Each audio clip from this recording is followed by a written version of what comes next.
What's up, guys? Welcome back to another video from Wooded Rancher Productions and Volunteer Values. Recently, Wilbur and Babe, the pigs, were slaughtered in order for meat. And Red is going to be putting up homemade bacon. And so we're going to show you our process and how that works.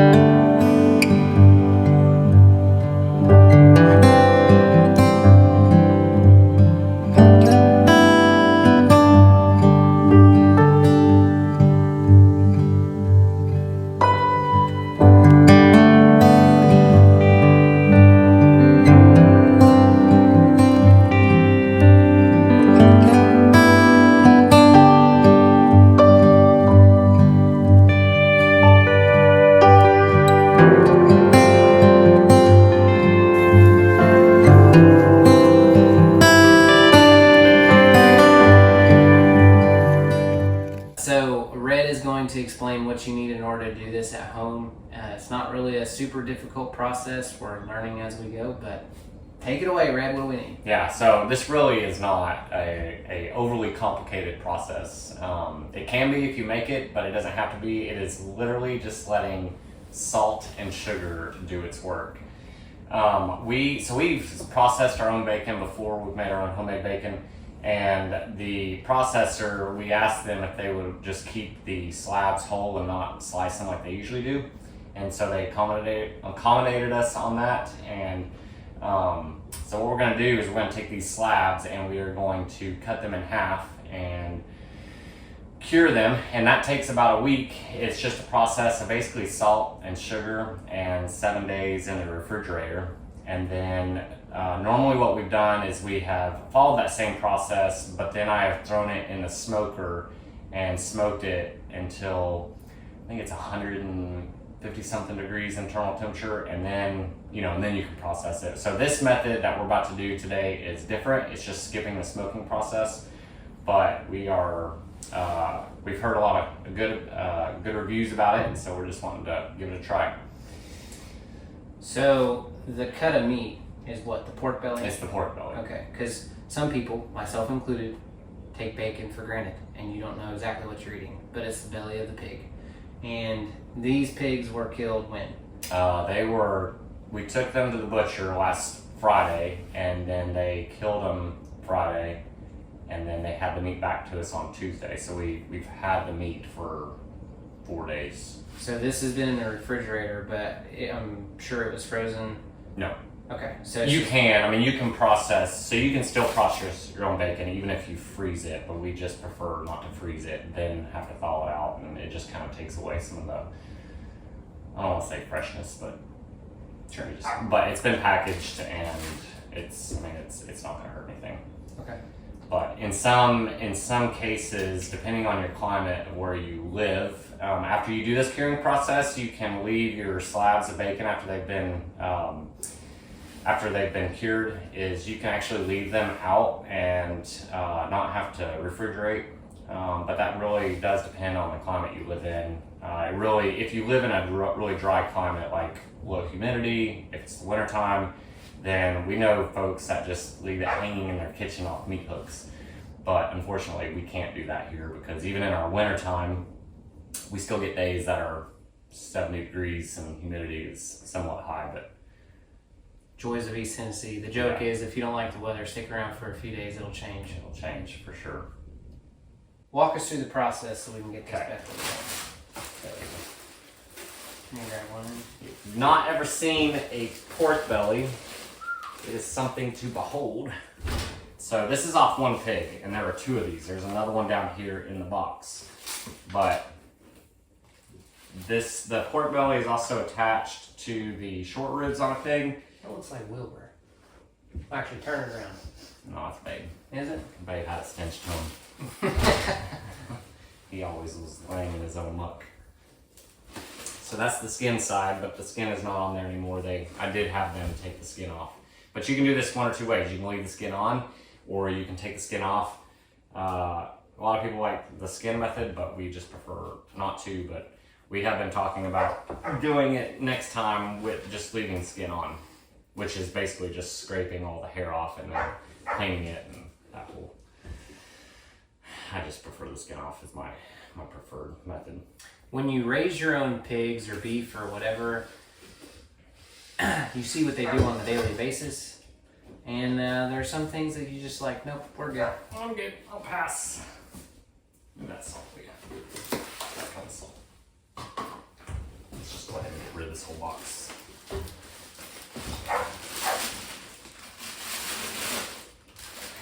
Gosh. If you've never touched pig meat in large quantities, it is slippery. If I had to take a guess on how much these weigh, that's probably a good 20 to 25 pounds per slab. So, but what we're gonna do is we're gonna cure these in salt and sugar, and then we will lay them out on these wire racks inside the refrigerator. And what will happen is the salt and sugar will remove any of the bad bacteria that is in it, but it will also, the salt will draw the moisture out. And so instead of just laying them directly down on these baking sheets, we put them on racks. All right, I'm gonna keep talking. Just don't bang around.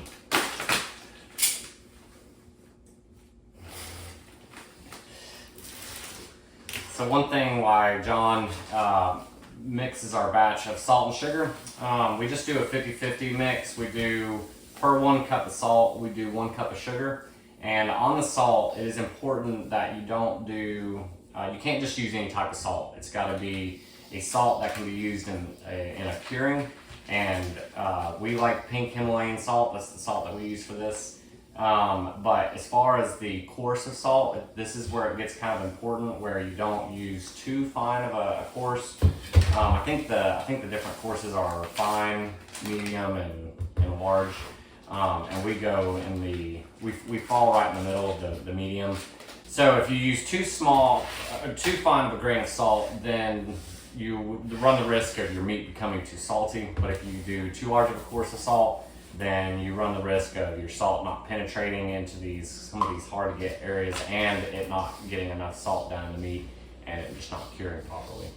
But like I said, we just like to fall in that medium range. One thing you'll notice though, if your curing process did not work, like if you used too large of a grain of salt, and you'll notice it didn't work, because then your meat will have a stench to it, and then you'll know that it failed, and you'll either have to start over and go purchase more meat, because you can buy these from a local butcher. A lot of times you can just buy a whole slab.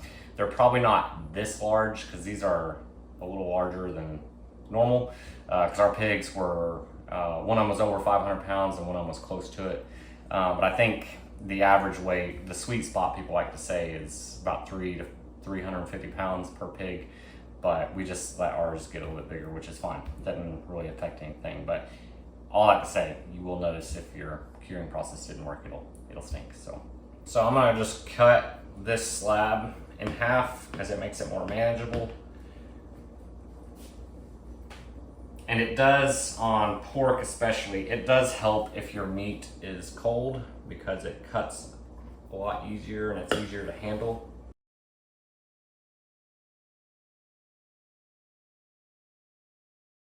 This is what a slab of bacon looks like. Very nice.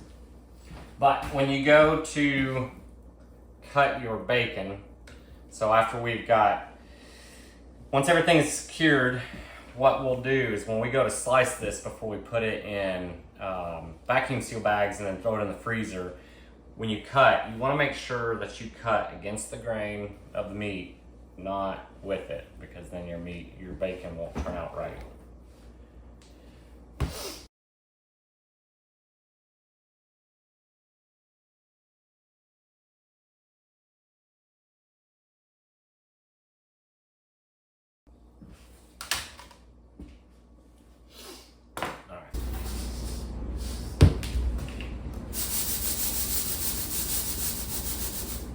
So we will apply this real liberal on here.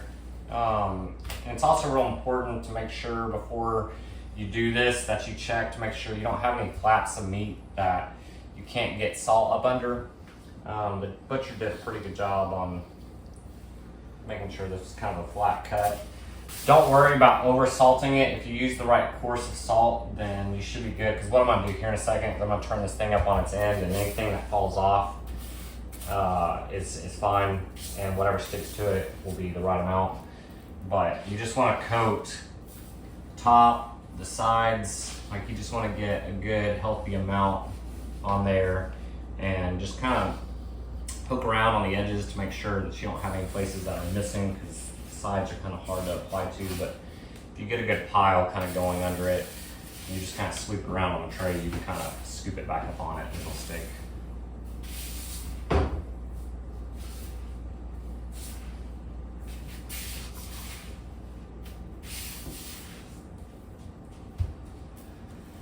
I'm going to flip it over and do the same.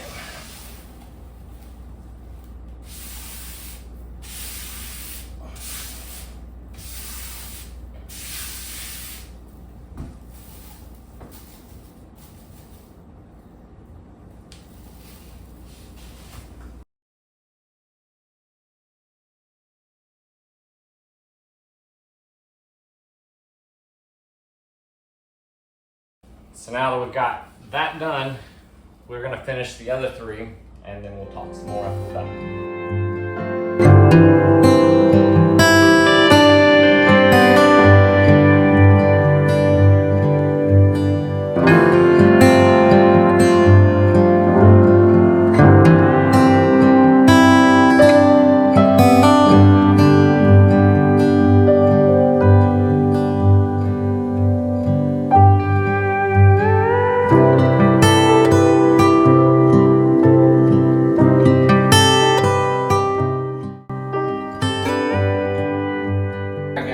So that took roughly 30 minutes max, but we're also filming and talking and yada yada yada. So we've got everything salted and it's sitting here on the racks, and you can see that the salt is already starting to pull some moisture out. So Red and his wife, they will check it every single day. These will go directly into the refrigerator. They'll check it every day, and they'll need to take these trays and drain the liquid out for 7 days. And then after that, they'll probably slice it, cut it, put it in the freezer, or however they're gonna do it. But overall, this is a pretty quick process. So we'll do an update in the future on what these look like, because they will have a different color. They will shrink because there's no moisture in them. But we will make sure to post that. If you're unfamiliar or didn't know that we had pigs, feel free to, I'll drop a link in the description, but check out one of our other videos where we showed, and while we were waiting on the pigs to grow, how we use the pigs for land management. But we appreciate your support and watching this video. Action!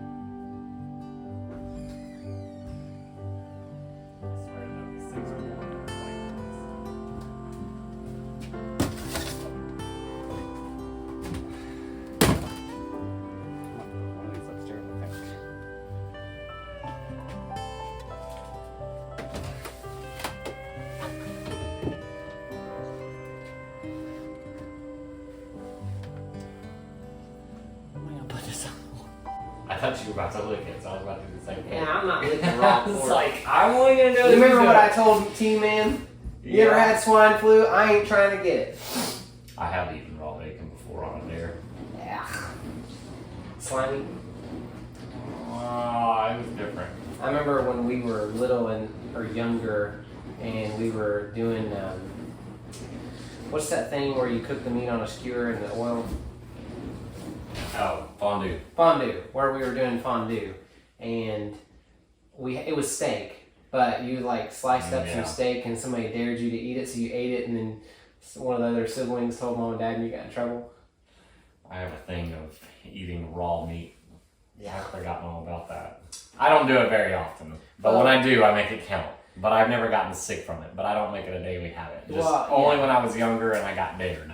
I was just gonna say, I mean, beef tartare is literally raw meat. It is literally raw meat. if it's steak, it's one thing. I think something has to do with like if it's ground beef, there's more bacteria in ground beef, and steak there's less bacteria. But I'm personally like I like my steaks rare, medium rare.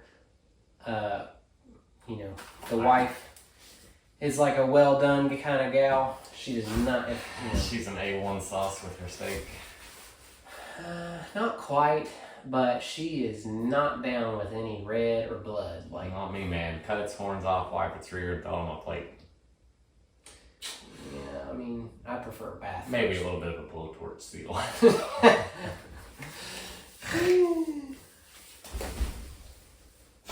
It's already starting to drip water. Mm-hmm. Yeah, I bet you could bottle that stuff up and sell it on the internet. It's cologne. It's starting to already have a bacon smell. Well, that's what... No, the professionals do it this way. You get my pig's sake.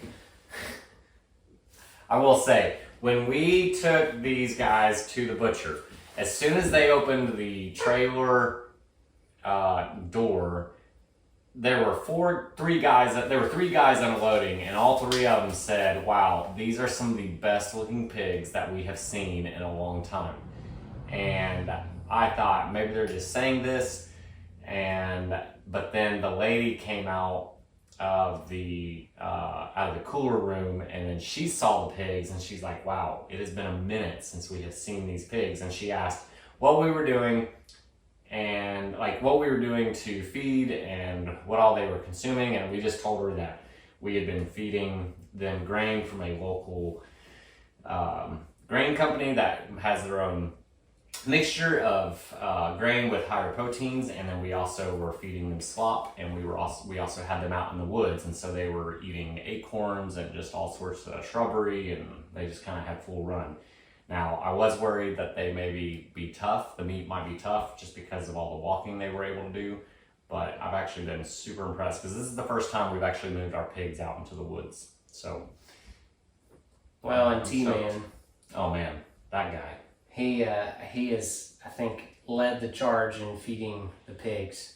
And as you've seen in some previous videos where when Red and his family were on vacation, it's no small task. It's just feeding and making sure they have water. It's not that big a deal, but it's every day, twice a day. I mean, that kid gets up at about 6 in the morning every day without being told. He just gets up, and he's 9, and he gets up and he goes and he tends to all his animals, and pigs were on that list, and he did it every morning. He did it every evening, and it was funny. After we dropped the pigs off, we were heading out of the butcher, and he goes, "I'm gonna kind of miss my pigs." And I will say we have noticed a difference in even the way that our trash smells, because now we are throwing leftover food in the trash because we have no pigs to eat the leftovers, and we have noticed, and just, you know, even just on the stupidest thing as trash having a smell to it. But anyway, we're gonna get more pigs coming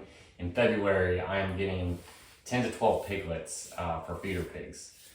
So if you're local and you know us and you are looking for a slab of pork or half a pork or a whole pork, let us know. And we're taking pre-orders now. I don't have pricing figured out quite yet, but it's going to be whatever the market, wherever the market is, because there's a market on price of meat and what butcher costs, because the butcher costs also fluctuate with the market. So whatever that is, that's how it's going to be priced. Yep. Well, guys, I know we've already said bye once, but we have just thoroughly enjoyed, one, spending time together, learning a lot of things, but then also doing this YouTube thing.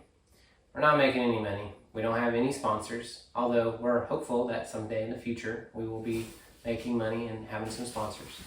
But we just appreciate those friends that are consistently watching every single week, and then the new folks that are coming in and leaving comments, and good or bad, we appreciate it, just, you know, from a feedback perspective. But we're just thoroughly enjoying ourselves. So it's been a busy season. We haven't been able to upload a video, but things are just crazy right now because both of our full-time jobs, this is peak season, and it'll slow down in the winter, and then we'll have more opportunity to goof off and do more videos and just give you a glimpse of how we operate. I still goof off. I still make time to goof off. Well, yeah, we just don't film it. But anyway, just give you a glimpse in what we're doing. We're not doing anything spectacular, but we enjoy it, and we hope that you enjoy watching it as well. Peace. Bye.